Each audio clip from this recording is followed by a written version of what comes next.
آج نا ایک ریڈی والے سے پھل خریدنے کا نا اتفاق ہوا،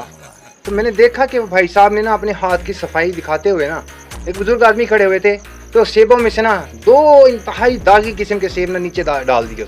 اسے سائڈ پہ رکھے ہوئے فنکاری کی۔ پھر میں نے ساری اپنے نا قوم کی بدحالی کا نا یہی اینالائز کیا اسے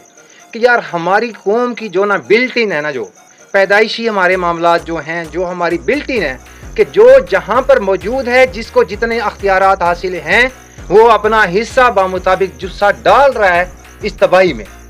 جس کا جہاں جہاں ہاتھ لگ رہا ہے وہ مار رہا ہے۔ اور یہی ریڈی والا جب دو گندے اپنا سیب ڈال کے اس بزرگ کو دے دیے ہیں اس نے، اور سارا دن پتہ نہیں کتنی اس نے ٹھگی کی ہوگی، گھر جا کے یہ بڑے سکون سے کہتا ہے شکر ہے خدا دا اساں دے حق حلال دکھانے ہیں، ٹھیک ہے۔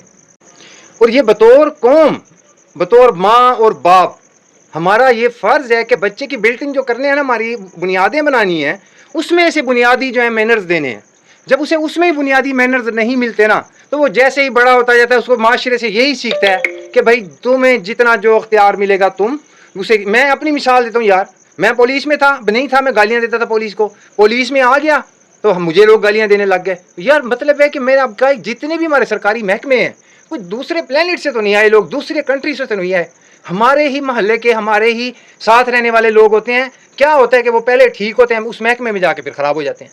تو بات صرف یہی ہے کہ جس کا جہاں دو لگ رہا ہے نا وہ لگا رہا ہے۔ اللہ قوم کے لیے میسیج ہے، اللہ سے ڈر جاؤ یار، یہی عذاب ہے تم لوگوں کا جو تم سب بے ایمانی پہ اترے ہوئے ہو۔